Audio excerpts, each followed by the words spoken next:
Coming up on Locked On Dodgers, there was no game on Thursday, but we've got a lot to talk about tonight's Game 3 in San Diego between the Dodgers and Padres.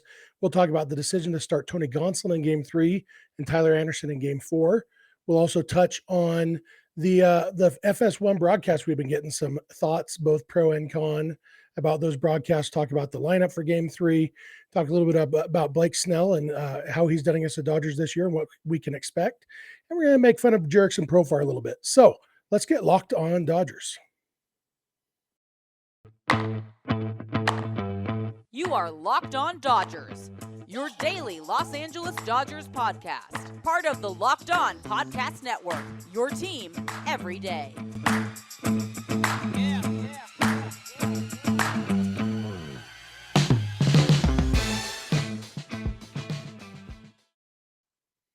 Hello, Dodger fans. This is Locked On Dodgers, part of the Locked On Podcast Network, your team every day. Thank you for making Locked On Dodgers your first listen every weekday morning. Remember, this show is free and available on all podcast platforms and on YouTube simply by searching for Locked On Dodgers. Or even better, go and subscribe wherever you're watching or listening right now, and then you will never miss a day because you know we're not going to. If this is your first time listening or watching, my name is Jeff Snider. My normal co-host is Vince Samperio, and we told you guys we're going to mostly do our shows together during the postseason. Well, Mother Nature or something had a different plan.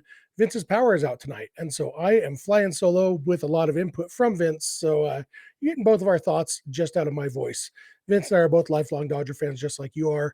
We've also both spent time covering the Dodgers in the press box and the locker room, so we're not quite insiders, but we bring you the smart fans perspective on our boys in blue every weekday morning.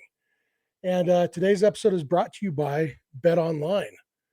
Bet Online has you covered this season with more props, odds, and lines than ever before. Bet Online, where the game starts. And where this episode starts is where the series continues. The Dodgers split the first two games of the series with the Padres, as you know, swapping 5-3 wins. So they head to San Diego, tied 1-1.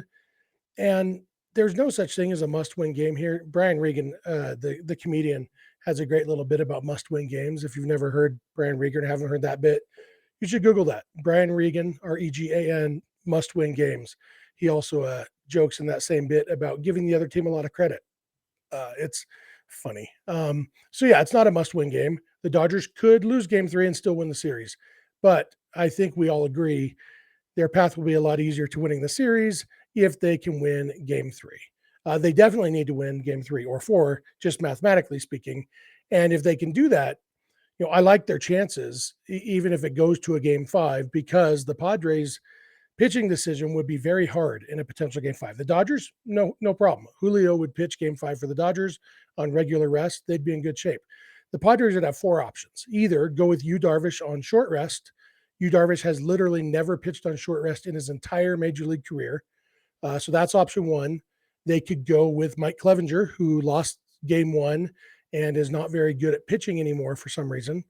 You go with Sean Manaea, who is even worse than Mike Clevinger and had a ERA close to 12 against the Dodgers this year, or they can go with the bullpen game. And my guess is if it gets to Game 5, obviously it'll depend on the bullpen usage in Games 3 and 4.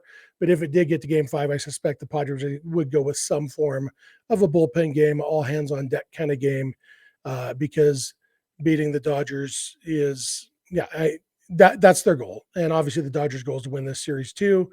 The Dodgers are in a good position if they can win at least one of these next two games to be able to go with a regular starter and kind of stick to the game plan. But I really hope they just win Games 3 and 4 in San Diego. As much as, even financially, it would be better for me if it goes 5 games because I have tickets that I'm selling for Game 5 if it gets there. But I don't care. I care more about the Dodgers than my wallet. And I don't want the stress. I want the Dodgers to pound Blake Snell tonight. And I want them to pound Joe Musgrove tomorrow and finish this series off. But in Game 3, we found out after Game 2, and we knew this yesterday when we recorded, but we had other things to talk about the game, and we knew we had an off day today. So we found out that Tony Gonsolin will be starting Game 3 for the Dodgers, and Tyler Anderson will start Game 4. There was a lot of thought that Anderson would be the Game 3 starter simply because he's the Dodgers' number 3 starter, and Gonsolin would be Game 4. But especially after the Dodgers lost a game, now that we know that there will for sure be a Game 3 and a Game 4, if the Dodgers had won the first two games, I wouldn't be surprised if they did go with Tyler Anderson here and tried to get through the series without having to use Gonsolin at all. But because we know there's going to be a 3 and a 4, Dave Roberts' thinking in starting Tony Gonsolin in game 3 is they had a day off, and so they have a fully rested bullpen. They will have all of their relievers, including Dustin May and Andrew Heaney, who have been starters but will be pitching in relief. They will have all those guys available. And so they will have, nine relief pitchers available. Gonsolin, Robert said that Gonsolin's built up to about 75 pitches. Now, effectiveness will come into play too. If Tony Gonsolin struggles, they may get him out of there early. If he gives up a couple runs in the first inning, I can see them pulling him and saying, "We need to win this game. We'll try again next time." But hopefully, what we get from Gonsolin is 5 innings. Even if he could do exactly what Kershaw and Julio did, 5 innings, 3 runs allowed. I like their chances. Obviously, it would be even better if he did 5 innings and 1 run allowed or 0. Those are both less than 3, and so I'd like both of those things. And then that gives the Dodgers more options with a rested bullpen, not knowing what you're going to get from Gonsolin. And then Anderson in game 4, you can count on him to give you a little bit more depth and make the adjustments based on who's still available after game 3. What will be interesting to see is how they play the game plan based on the score. If the Dodgers take a big lead, if they knock Blake Snell around, does that affect what they do with Gonsolin? Do they pull Gonsolin earlier? Do they let Gonsolin go a little bit deeper, to save that bullpen even more? Do they just do a straight piggyback and say, okay, Tony Gonsolin, you gave us 3 innings. We have a good lead. Andrew Heaney, go give us 6 innings and just don't blow this lead.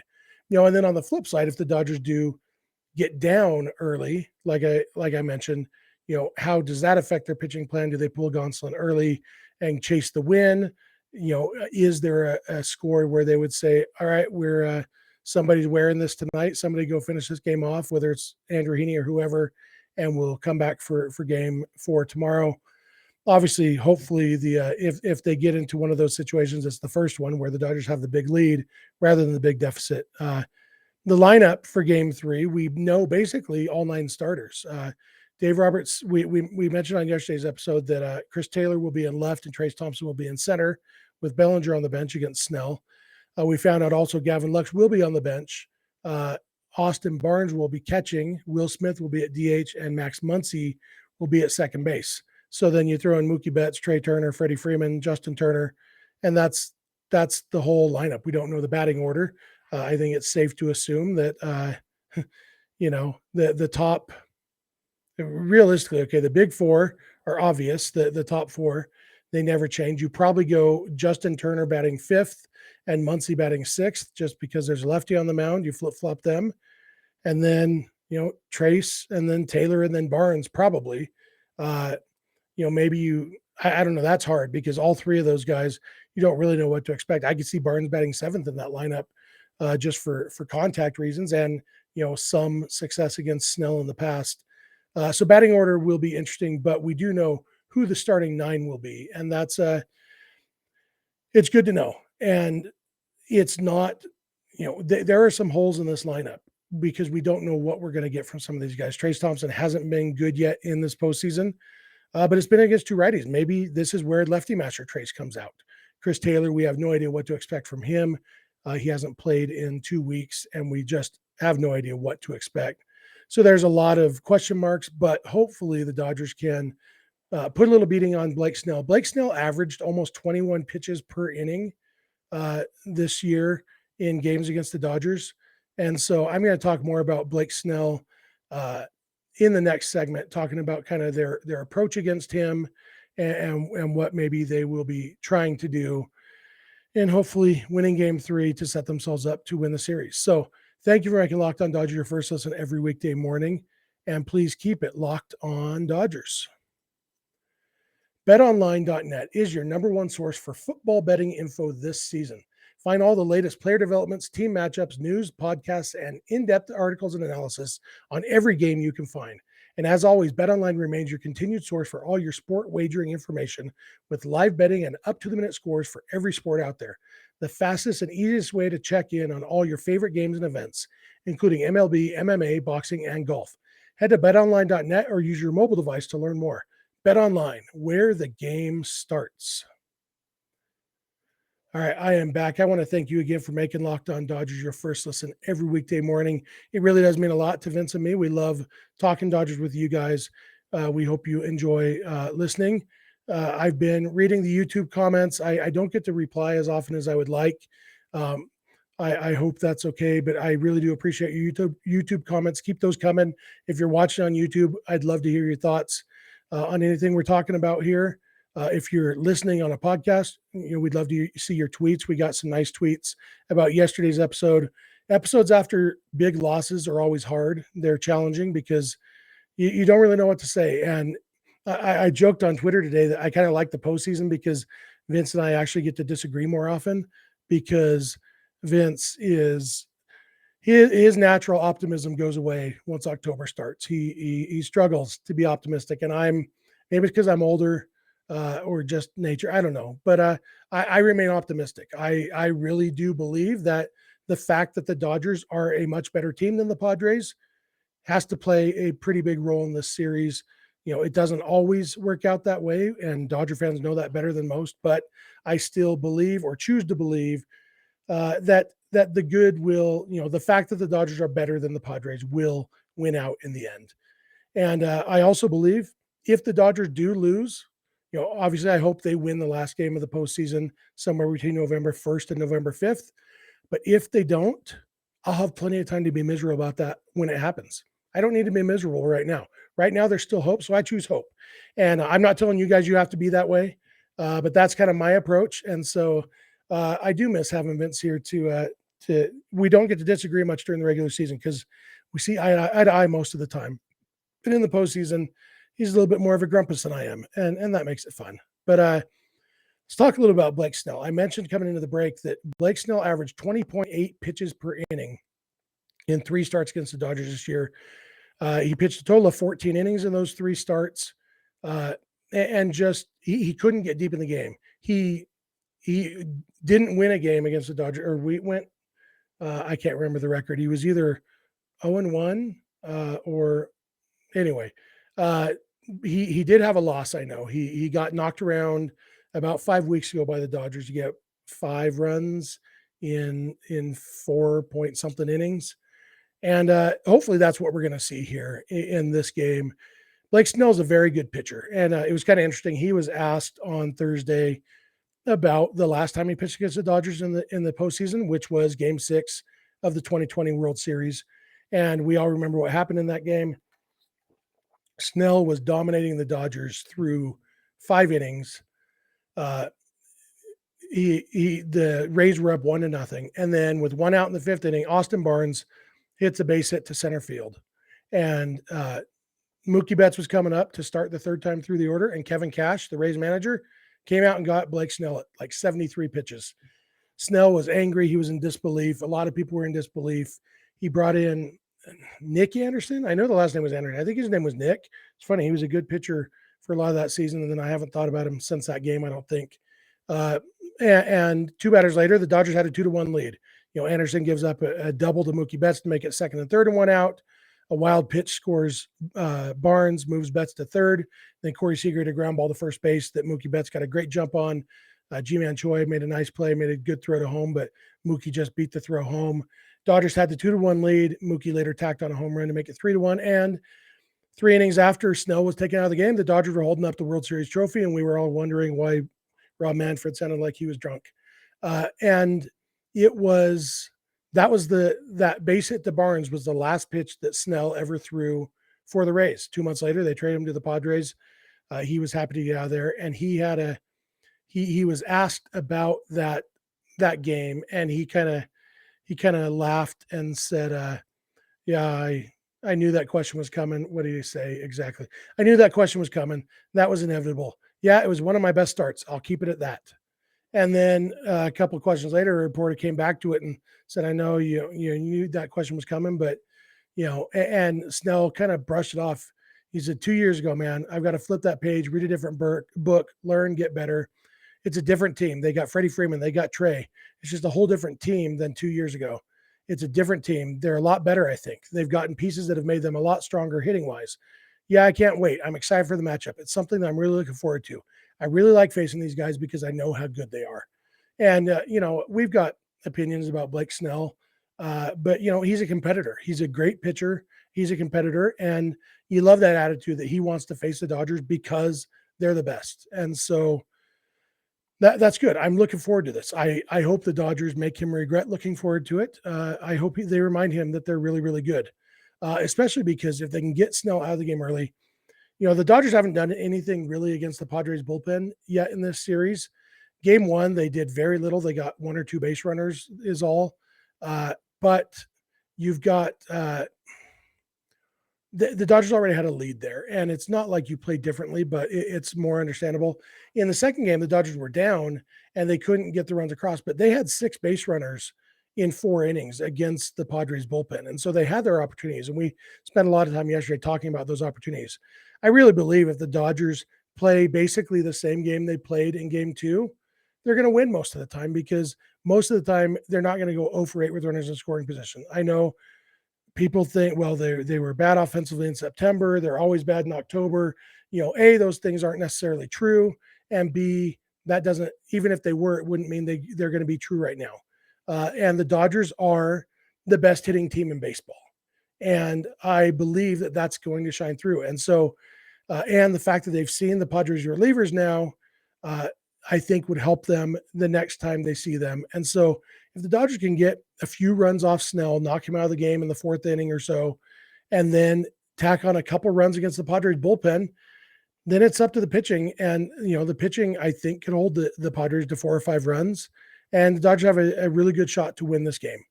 And, hopefully it's even more lopsided than that, but I'm not going to get too crazy with my wishes. So yeah, that's my thoughts on Blake Snell. I have one other Padres specific thought, and then I'm going to take one last break, and then I'm going to talk about the FS1 broadcast. I've got some thoughts on that. I want to talk about Jurickson Profar. And if you know, I don't know if you saw, we didn't talk about it yesterday, but in game 2, Jurickson Profar struck out swinging against Clayton Kershaw. And when he swung at this pitch, I blurted out in disbelief, sitting on my couch, just me and my wife watching the game. I said, that bounced 3 feet in front of the plate. Sorry, I think my thing just muted itself. Sorry. And then they showed the replay, and I had to correct myself because it didn't bounce 5 feet in front, or 3 feet in front of the plate. It was more like 5 feet at least. It was the worst swing I've ever seen. And Jason Stark at The Athletic, Jason Stark's great. He writes some great stories. He is a very good baseball storyteller, and he picked up on that Jurickson Profar swing, and he thought, I wonder if that is the worst swing ever. And now ever, we don't know ever because we only have StatCast for the last 15 years or so. But we have StatCast for the last 15 years or so. And in the last 15 years, yes, that was the lowest pitch that anybody has ever swung at. How low was that? If the ball had been able to go through the ground, obviously it bounced 5 feet or whatever in front of the plate, but if it had kept going, they measure where, based on velocity and angle and everything, where would that pitch have been when it crossed the plate? And that pitch would have been 2.19 feet below ground when it crossed the plate. Imagine that. You're standing there at the plate. You're a Major League Baseball player. You are a good hitter. Later in this very game, you're going to get an RBI single that drives in the eventual winning run. You're a good hitter. And you see a pitch coming and you swing at it, and it would have been more than 2 feet under your feet when it got to you. That's what Jurickson Profar did. And that is the lowest pitch anybody's ever swung at. The previous record was actually a tie, 2.04 feet by Vlad Guerrero Sr. You've probably seen the clip of him hitting the ball that bounced and blooping a single into left field off Dana Evelyn in 2009, and then Brandon Belt off Clayton Kershaw in 2015. And I actually pulled up the video. The Vlad Sr. one I've seen 1,000 times, but the Brandon Belt one, I didn't remember it. And I thought, did we make a big deal out of this then and we've just forgotten? And it turns out, no, we didn't make a big deal out of it. It was kind of interesting. It was a game in September, and Kershaw struck out Brandon Belt on a check swing that was almost as far in front of the plate as this one to Profar. And third base umpire Mike Winters said that Brandon Belt swung. On the replay, it looks like he probably didn't. Bruce Bochy gets himself tossed and then takes an hour and a half walking out to where Mike Winters was so he could yell at him some more. But yeah, so this one, the Profar struck out on, is the worst pitch anybody's ever swung at. And it was the worst swing because Brandon Belt didn't actually swing, and Vlad Guerrero Sr. got a base hit. Jurickson Profar just looked ridiculous. And yeah, I would have much rather had the Dodgers win the game. I would trade that swing for a Dodgers win. But we didn't get the win, and we did get the Profar swing. And so that's what I'm going to focus on right now because I don't like Jurickson Profar, and I like watching him look stupid. It is undone a little bit because, like I said, he did drive in the winning run later in the game, but it was still fun to watch him look foolish. So I'm going to come back in a minute. I'm going to give you my thoughts on the FS1 broadcast so far in this first two games. So thank you one more time for making Locked On Dodgers your first listen every weekday morning. And please continue to keep it Locked On Dodgers. All right, I am back for one last segment. I want to thank you again for making Locked On Dodgers your first listen every weekday morning. We really do appreciate it. We'd love to hear your thoughts, comments in the YouTube comments, through social media. I'll give you all of our contact info at the end of the episode, but I'd love to hear what you guys think. I want to talk a little bit about the FS1 broadcast. I want to start with a disclaimer. And I've talked about this before. I actually had, I think it was in 2020, right before the Dodgers played the Padres. And you remember Joe Davis broadcasted that series in 2020 between the Dodgers and Padres. And I had Joe on this podcast, and we talked about the difference between preparing for a Dodgers game and preparing for a national game that the Dodgers happen to be playing in and everything. And we talked about broadcaster bias. And basically, here's the way I feel about this. Here's what I think. I don't think that national broadcasts are biased. I think we spend the whole season watching broadcasts that are slanted towards our team. So when we do get a neutral broadcast, it feels like it's going against our team because it is going more against our team than we're used to. But I think for the most part, I think they're striving for neutrality. And obviously, I don't know that true neutral is ever possible, but I look at it kind of like umpiring. You know, umpires make bad calls. Umpires never are actually rooting for one team over the other. And so even on a game where the umpire makes more bad calls against one team and more in favor of the other team, and that you look at the umpire scorecards the next day on Twitter and you're like, oh, wow, this was way slanted for or against my team. The umpire wasn't doing that on purpose. He didn't make those calls because he was for or against your team. It's just that it happened to go that way. I think it's kind of the same way with broadcasters. You know, yeah, they're trying to be neutral. And sometimes it works and sometimes it doesn't. And sometimes it's for your team and sometimes it's against. I do think it might be possible that AJ Przinsky, who's the color commentator on this FS1 team, he might be slanted towards the Padres. It does feel that way. And I'm very aware of my own biases in this regard, because I do think most of the time they're trying to be neutral. And so I've been trying to pay attention. And I do, even with my assumption of neutrality, I feel like AJ Przinsky is slanted towards the Padres. And I think that's probably a subconscious thing because the Dodgers are such heavy favorites. I feel like maybe his brain is slanting him towards the Padres to try to make up for the imbalance he feels with everybody predicting the Dodgers to win or whatever, or thinking the Dodgers are better because the Dodgers are better. But I don't think it's as extreme as some people are saying. And I did see on Twitter today, I saw Padres fans complaining that the broadcast is so obviously biased towards the Dodgers. They're so pro Dodgers. And, you know, that just goes back to what I said. It's you're used to your own biased announcers being biased for your team, which is how a local broadcast should be. I'm glad that Joe Davis and Oral Hershiser want the Dodgers to win, because so do I. And if I'm going to spend 3 hours a day with those guys, I want to agree with them on that. That's awesome. But I think that's why you feel that way. And the one tweet I saw, evidence that this Padres fan used was in that sixth inning in game 2 when Jurickson Profar did get the RBI single. And there was that play by Bruce Gratterall making the great play to get Will Myers at the plate. And this guy's complaint was how much more excited the announcers were for Gratterall's play than they were for Profar's single. Well, yeah, one was a great defensive play and one was a run-of-the-mill RBI single. One's more exciting than the other, dude. It has nothing to do with which team did what. It's just that a great defensive play by a 270-pound pitcher is more exciting than a ground ball 93 miles an hour off the bat that gets between the first and second baseman, even if it does score a run. It's one's more exciting than the other. And so I don't think there's bias there, with the caveat that Przinsky may be a little bit slanted towards the Padres. Adam Amin, I guess he's okay. When he gets these exciting calls, he sounds to me like he's trying to do a Joe Davis impression, but he doesn't have quite as good a voice as Joe Davis.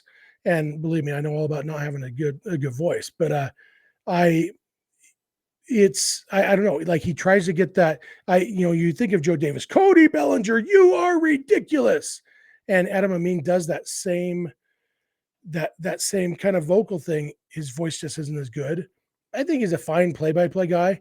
My biggest gripe, and this has been bugging me, we talked a little bit about Max Muncy's single on yesterday's episode, and I'm just still absolutely baffled by the fact that Adam Amin and AJ Przinsky and everybody else involved in the broadcast was so completely uncurious about that play, about the fact that Max Muncy hit a double and ended up on first base. And when you're covering a game, you're broadcasting a game, if you have any level of curiosity and baseball understanding, you look at that play and you're like, let's look at some replays and let's figure out why Max Muncy is standing on first base. As it is, all we have to go on is Max Muncy's comments after the game. And there's no reason to think Muncy's wrong or lying or anything, but I would love to have Muncy's comments and replays to see, okay, here's what we're seeing on the replays. Here's what Muncy said he was seeing. It's just, and that was a one-run game. You have what should have put the go-ahead run on second base, and instead he's standing on first base, and they never mentioned it. They never even said, wow, Muncy hit the ball too hard to even get to second base. He didn't hit it that hard. It was hit more high. He took a high hop off the wall. Like, there was so many reasons to think, I wonder why Max Muncy didn't get the second on that, and people on Twitter are telling me, well, it's because Juan Soto deked him. I'm like, great. That would be a great thing for them to talk about. Let's see what Juan Soto did. I think if we saw more replays, those people might be sad to learn that Juan Soto's deke was actually just Juan Soto being bad at playing the outfield. But, show us that. Show us what Soto was doing. Because, Max Muncy did say he thought Soto was going to catch it. Let's see what Soto's doing. How close did he get to catching it? Show us I forget but they have a camera view from back behind the plate that shows you the whole field. And we could see, okay, here's where Will Smith was. Here's where Max Muncy was when the ball hit the wall or ground and short hop the wall. And we could see. And they never did. And it just baffles me. And I know it's just one play. And it doesn't necessarily mean that they're bad at broadcasting baseball. But that was a big play in this game. And it was something that was so obvious. Like, you're spending 3.5 hours trying to find things to talk about this game. That's such an obvious thing that should have been talked about. And even if it wasn't that it should be talked about, it could be talked about. And you're trying to fill time on this game. And they never, ever even brought it up. Never showed a replay, never mentioned, they twice referred to it as a single. It's first and third after Max Muncy's single. And even then, it's like your brain doesn't tell you, wait, he short hopped the wall in right field. Why was that a single? Like, it baffles me. I am baffled. I am befuddled. I am flabbergasted. I am dumbfounded. I have been found dumb. Anyway, that's my thoughts on the FS1 broadcast so far. I think that they aren't doing a great job. I agree. I wish we had Joe Davis. I don't think it's anti-Dodgers bias that has Joe Davis doing the other series, I think the Braves are the defending champs. And so their series, I'm fine with it being the premium series. The Dodgers get the better time slot, the Braves get the better announcer, whatever. We would have John Smoltz if we had Joe Davis. We'd have John Smoltz with him. So careful what you wish for. If the Dodgers can get to the NLCS, we will get Joe Davis and John Smoltz. And John Smoltz will annoy me, but I promise you he would bring up Max Muncy only get into first base on a double. And that's all I ask for my broadcast. Just bring up the obvious stuff and talk about stuff that would actually be interesting and useful to know when it's slapping you right in the face saying, hey, talk about me. So that's my thoughts. And that's going to do it for me for today. I want to thank you all for making Locked On Dodgers your first listen. Pray for Vince's power. Hopefully it's back on soon. This will be our last episode probably until Monday, although, that depends on what happens in the series. We definitely won't have an episode on Saturday morning because the series won't be over. We're not going to do an episode for whatever happens in game 3. But if the Dodgers do win or lose the series in 4 games, hopefully win, please. We may have a bonus episode up Sunday night or Sunday morning for you. But we'll play it by ear. But worst case scenario, we'll be back with you on Monday because we are with you every weekday morning, and we appreciate you making us your first listen. Now, for your second listen, check out the Locked On MLB podcast. MLB expert Paul Francis Sullivan brings humor, passion, and unique perspective on every team and the biggest stories around the league. Follow the #1 daily league-wide podcast, Locked On MLB, on the Odyssey app, YouTube, and wherever you get your podcasts. If you're not watching or listening to Locked On Dodgers every day, we'd love if you had 1 or 2 days a month of your rotation. We especially love if you stick with us all through the postseason. We're going to have a lot of fun, hopefully a lot of fun with positive episodes, even the sad episodes. Hopefully we do a good job for you. And then all off season, we're going to be with you every weekday morning. The shows will be a different format somewhat, probably more of just me or just Vince on some days. We'll be talking about trade rumors and hot stove and all that stuff. We'll also be doing hopefully some player interviews. We'll be doing some historical look backs at things, a lot of different stuff, but we'll be talking Dodgers all off season. And that's what we're all here for. You can follow us on Instagram and on Twitter at Locked On Dodgers. Vince is on Twitter at Vince Samperio. I'm on Twitter at Snidog, and the DMs are open in all of those places. Our email address is lockedondodgers@gmail.com, and our phone number for voicemails or text messages is 323-863-LOCK 5625. We are here every weekday morning, and we hope you'll be here with us. When you get in your car or sit on your couch, tell your smart device to play podcast Locked On Dodgers. And remember, you don't have to agree. You just have to listen. We'll talk to you Monday at the latest.